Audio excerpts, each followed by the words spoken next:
Hello, friends, welcome back to the King YouTube channel. But where is Archie? Meghan was less stunned, and both she and Harry were visibly shaken. As people continue to challenge the story of their child, especially while they face harassment in a foreign country, it will be interesting to see how they handle these obstacles. One of the most amusing things happening in Colombia is Harry and Meghan's determined attempt to control the media narrative. You may have noticed this along with the edited images and everything else surrounding it, including a video where the sound was removed to prevent interference. However, lip readers around the world have managed to uncover what's really happening behind the scenes, and as we've mentioned before, their relationship seems to be at a low point at times. When Meghan reached out as they stepped into the public eye, events quickly unfolded. Unlike Meghan, Harry seemed to forget to stick to the script and stay on track. The rule is simple when you're a public figure. You always follow the script. Take a look at Ben Affleck. He followed the script until just a few days ago when he and Jennifer announced their divorce. Harry, you need to shape up. This is a bigger issue that needs attention.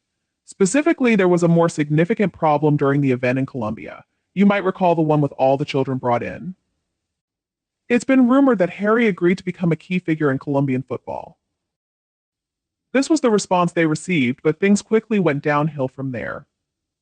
Hamilton seems to be doing fairly well, which is a positive in these times, isn't it? However, let's be clear, what's not going well is the public relations disaster. Harry and Meghan's trip to Colombia only made things worse.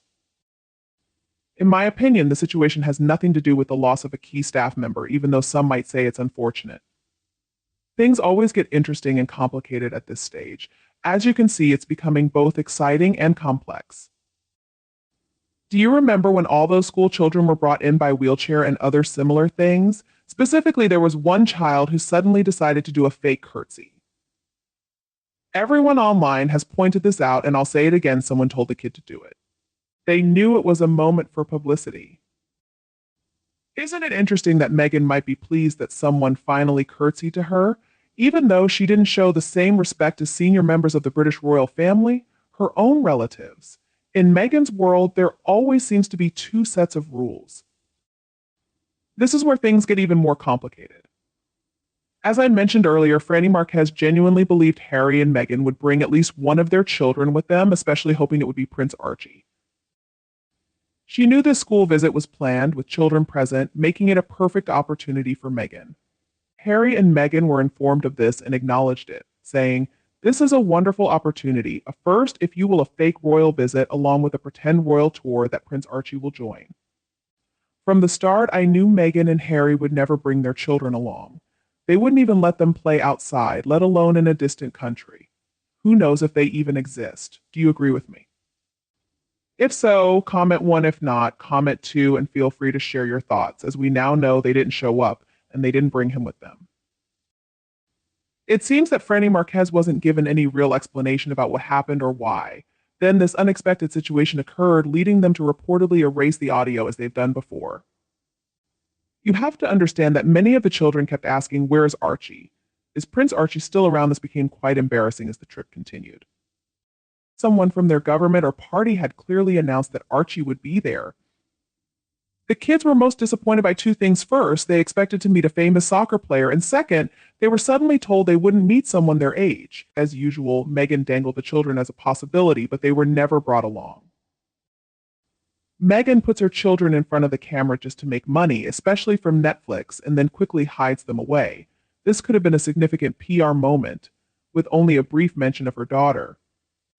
During a final conversation in Spanish, it was humorously noted that her daughter, Lilibet, who's now 3, is starting to find her own voice.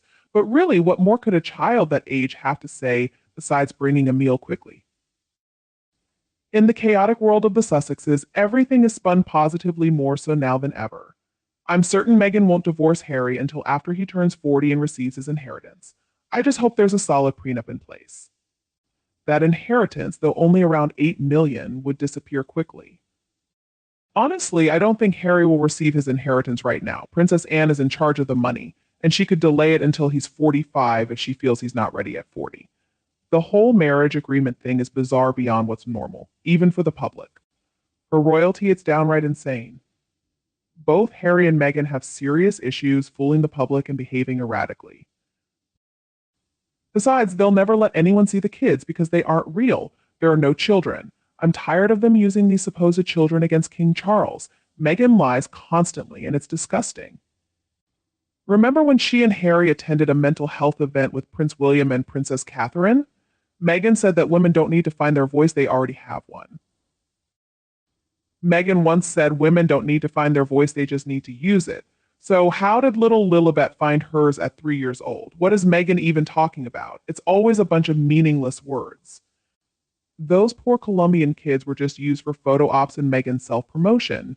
We don't need Meghan's autograph. What we want are DNA tests on the kids and a polygraph test for her. Imagine the uproar if Princess Catherine hid her children from the public in Britain and the US. What a joke. Meghan is basically saying that her children with Harry are irrelevant. They can stay hidden because no one really cares except when the duo tries to make them seem mysterious to grab more publicity. Most of us don't care if we see them, we just want to know if they really are Harry and Meghan's kids. It's also strange that these Colombian children would even know who Archie is, especially when they didn't know who Meghan and Harry were or why they were in their country. The delusion is strong with this one.